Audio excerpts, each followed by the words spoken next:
Orphan is a specialist contract research organisation testing infectious and respiratory disease products using human challenge clinical trials. The market cap as of the end of June 2022 is £74 million, and I'm delighted that I'm joined by the Chief Executive Mo Khan and the Chief Financial Officer Leo Toole. So gentlemen, thank you very much indeed for joining me. First question to you though, Mo, for the uninitiated, what is a contract research organisation?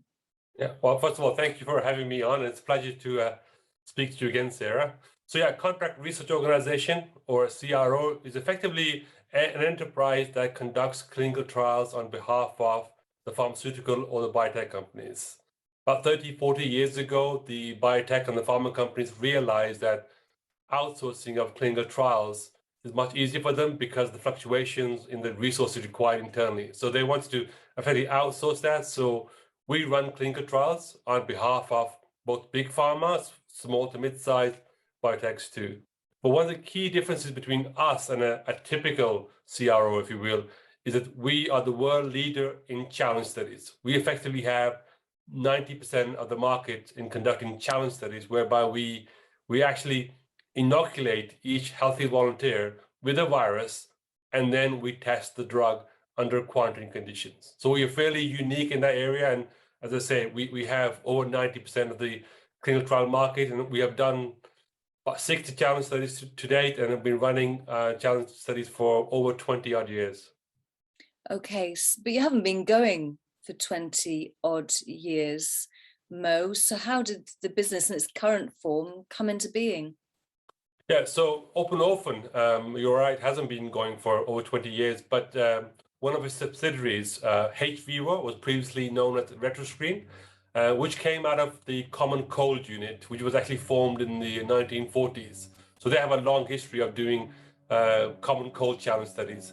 But once RetroScreen changed its name to hVIVO, and then a couple of years ago, hVIVO was acquired by Open Orphan. A year earlier, in fact, Open Orphan also acquired Venn Life Sciences. So those three companies together effectively form the Open Orphan Group. So we're now able to offer full service, end-to-end clinical trial services when it comes to challenge studies to all our clients. Okay, so that sounds a little bit complicated, that business structure. So Leo, is it complicated, or is it a beautifully streamlined, smooth operator? Well, it does at first glance sound complicated, but really it's not too many operating businesses. We're focused in London with operations in France and in the Netherlands. And those businesses work very closely together. They're very well integrated, and our French and Dutch entities are actually strongly support our London business. So we've managed to get the business working very smoothly. So does smooth translate to cash generation? Are you profitable yet? Yes, we are. I think when the companies were initially merged together, we were in a bit of a turnaround situation, heavy losses, which, as you know, isn't sustainable. But over the last 24 months, we've worked on driving sales, also worked on cutting costs, simplifying the way we work. And so we were very happy to report our 2021 results only a few weeks ago, and we had delivered revenue just shy of £40 million, and we delivered a positive EBITDA profit of just under £3 million. And that was a 76% increase in revenue and almost a 9 million swing on EBITDA. So we're very much moving in the right direction. Now, we would say we're not happy with those metrics yet. Certainly, we see a lot of room for growth in our top line revenue, driven by the strategic role of infectious diseases in the pharma space, as well as adoption of the challenge study model. But we also know we've work to do to drive productivity, drive utilization. So we absolutely see our underlying profitability measures improving over time in the next number of years. So Mo, extrapolating what Leo's just spoken to us about there, I mean, record revenues representing 76% growth. Is this type of growth, annual growth, are you able to do this year on year, or have you set a rod for your back? Was it just an odd year? Not an odd year. We are continuing to drive for growth. So this year we are forecasted to hit revenues of around 50 million pounds. So again, a pretty good year-on-year growth. And as well as that, we are aiming to deliver a double-digit EBITDA percentage points. So both from a revenue point of view and a profitability point of view, I think we are going stronger and stronger. And one of the other key things I want to add is that we are a challenge study CRO, and that's our core business. But we've also divested into a new stream of revenue. So for example, we're now offering clinical site services where we act as a clinical site to our customers. We've also expanded on our laboratory services, doing viral challenge studies for 20+ years and doing the laboratory analysis, has given us a lot of experience, and we've got some strong scientific expertise so now we are selling that service to third parties. So not only are we building on the quarantine and the challenge studies we're running, but we're also adding new service lines. And then on top of that, just one final point, if I may, we're now adding new challenge models. So for example, this year we've started our largest asthma trial. We've also just finished developing a malaria model. So we are adding current challenge models, and we're also adding new service lines. So I can see from the regulatory news statements that you're being pretty successful where contract wins are concerned. But my concern is, does the business have the capacity? No, it's a really good concern. So at the moment, with our projections that I've just given you, 50 million of revenue, that's within the current capacity. So we have a quarantine facility in Whitechapel, split into 2 separate buildings across the road from each other. So even if they are 80% utilized, we will be able to fulfill those revenue targets. But on the growth phase, if we do end up reaching full capacity, we have shown in the past that we were able to add a new quarantine facility within a 4-month period. And typically when we are awarded a new study, it takes about 5 to 6 months to get it to quarantine, because you have to design the study, you have to get it past ethics committees and the regulatory approvals. So we have at a minimum a 6-month notice period between the study being awarded to it going into quarantine. And the fact that we were able to set up a completely new quarantine facility in a 4-month period, I don't think capacity constraints will be an issue for us. Okay, so together you are the money men. So Leo, what is the potential for the business, and how is the business going to get there? That's an expansive question. I mean, we certainly see an opportunity to, as Mo alluded to, 50 million pounds this year. We see strong potential to continue that kind of growth into future periods, and we're confident we continue that growth. Our focus, though, is we see that momentum, and we think the market momentum will bring us there. Our focus right now, as I touched on earlier, is now how do we translate that into peer-to-peer kind of margin performance for the business. So we're looking at how we drive utilization. We look at how we drive productivity in the way we work. So looking at initiatives to improve the digitization of our labs, all of those kind of initiatives. Big emphasis on driving IT systems, big emphasis on how we streamline and simplify the way we recruit. So these are the hard yards of how you drive sustainable performance now that the turnaround is done. And I think we're in a great place to do that as we go forward. I'm wondering if you're going to attract the attention of US drug firm Moderna, because it's going to build a new research and manufacturing centre here in the UK to develop vaccines against COVID variants and viruses. So Mo, are there opportunities from this news about Moderna? Could Moderna become a client, or is it a threat? Or does it show that the UK is the place to be where medicine and treatments are concerned? So to be honest, I can't comment publicly on who our clients are because, of course, we're bound by confidentiality clauses. But Moderna would not be doing challenge trials internally. Let me just say that, because the number of challenges they would require to do every year isn't sufficient for them to be able to build such an extravagant model. So just to give you an example, it costs about £2 million to build a new challenge model. Never mind having then to need to build a whole quarantine facility, recruit all the clinical, medical, and scientific staff. So it's a big undertaking. So I don't believe the pharma companies would want to insource that all of a sudden. And this is why I think the outsourcing will increase. Moderna are a huge player in the vaccine and antiviral development. There's no doubt about that. And they're people we talk to very often.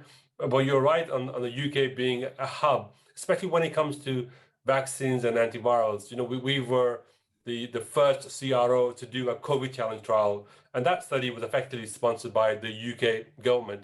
The regulatory framework for challenge studies in the UK is second to none. In fact, there are tighter restrictions in Europe and the US when it comes to starting and conducting challenge trials. And I think with our continued work with some of the key opinion leaders, for example, with the Imperial College, the Wellcome Trust, and so on, I think we can build on that, on scientific and academic connections and collaborate even more so with the commercial partners. In terms of open orphan, often open orphan is synonymous with the spinout business model. Leo, is this a fair assessment? We completed an important spin-out last year that has now become Poolbeg Pharma, and our shareholders received a very interesting dividend in specie on that transaction, and I believe that business is working away very diligently. So we know we have other assets on our balance sheet that we retain really from historical investments. So we're continuing to look actively at how we will monetize those assets over time. I mean, market conditions are a little choppy right now if we look at the landscape at the moment. But we continue to see a lot of potential and a lot of value in those assets, and there's work ongoing on monetizing them over time. Understood. So Mo, you're relatively new in the role of chief executive, not relatively new in terms of your association with Open Orphan, but you are the boss. You've been the boss since the beginning of 2022. So what's your style? Are you able to allow others to handle the day-to-day administration, which allows you to get on with the blue sky thinking, or is your style a blend? I think it has to be a little bit of a blend, because historically Open Orphan was very, to a certain point, academically led. They were a biotech before the Poolbeg spin out. So the conversion to a true executionary CRO type enterprise was a change. So setting KPIs and targets and making sure that we were recognizing revenue and utilization, monitoring and so on, they've all been set, and people know what they need to do.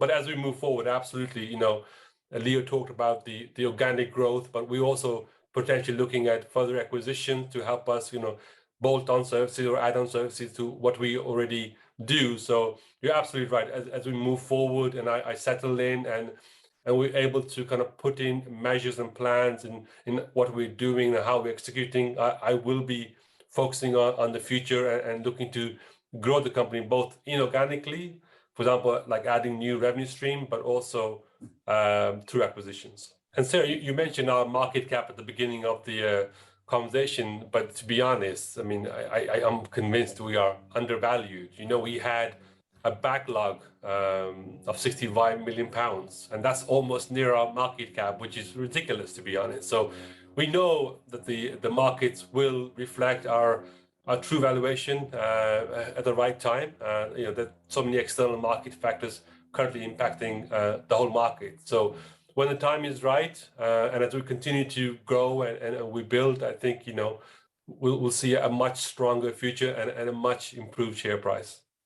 The pair of you being really diplomatic about the state of the markets at the moment. The markets at the moment are awful. They are truly awful. However, Leo, I think what you were alluding to is the serendipitous opportunities within a bear market, which I believe is what we're in. So the opportunities are still there. Yes, I think so. And, you know, you do look around very carefully at the landscape and see what potential assets are there. I would like to think that we have a pretty good strategic filter that we run any ideas through. Firstly, does it make sense for the business? You know, does it help our business grow? And there's no point bolting on a business if you're going to spend all your time then trying to fix it or having to have growth or, you know, merging pains. So that's a really strategically, it has to work for us. Then it's a case of if it's good value, sure, maybe that helps you move a transaction along faster. So those really, it's got to be about strategy, and if it's good value, then great. That's all the better. So Mo, you and Leo are obviously a good team. You're working very well together, but overall, is the leadership and management team complete, or is it just the patients that you're recruiting for at the moment? No, the leadership is very strong, very complete, hugely experienced, and have diverse skill sets. So I think it's a really good team. But patients, I assume you mean healthy volunteers that we recruit. Absolutely, that is a challenge. And you know, we have this Flu Camp branded recruitment portal that we use. So we use social media and as well as traditional media to recruit our patients. We opened up a new huge screening capacity in East London, as well as adding a new screening facility in Manchester. And we're going to look forward to see how we can expand our reach in getting new healthy volunteers. And recruitment, by the way, is a key challenge for all CROs and pharma companies. In fact, 80% of the trials that get delayed because of poor patient enrollment. And to date, I can say that we've had a 100% success rate in delivering our studies on time. So Leo, the final question to you, and it's not as negative as it initially sounds, but what keeps you awake at night? I always say insomnia, but I'll leave you, Leo. I usually sleep quite well, actually, but where are my concerns? Look, we all know a business like ours, it's really about good, solid planning, really trying to anticipate, you know, get a really solid sales pipeline in place, have really solid execution plans. So right now, our focus, I think Mo alluded to, we've got over 60 million pounds and growing of an order book. It's really, really, really good. So our shift now is, okay, how do we make sure we're delivering that with excellence? So that's where our focus is right now. And I touched on it earlier about productivity and utilization. So really, that's where we're zeroing in on delivering with excellence. And then the next step is our planning horizon is starting to expand. We're now thinking about right now, we know that most of 2023 is already largely covered and we're trying to finish off booking revenue for 2023. Our planning horizon is now stretching into 2024, and we're starting to think of the big strategic plays we have to make today to enable growth in 2024. And that's the difference of coming when you're in a turnaround phase. Your planning horizon is about 1 foot in front of your face. Now that we've fixed it, we've got cash, we control our own destiny. Now we can start looking out more broadly. So it's less about what keeps us awake at night, more some of the more strategic questions that we have, and we're trying to tease out what decisions and investments we make today to enable growth in the future. Does that help? That answers my question. Delivering with excellence. I think that is the perfect way to end our conversation. Thank you very much, Leo Toole, the Chief Financial Officer, Mo Khan, the Chief Executive of Orphan. It's been absolutely delightful. Thank you. Thank you, sir. Thank you, Sarah.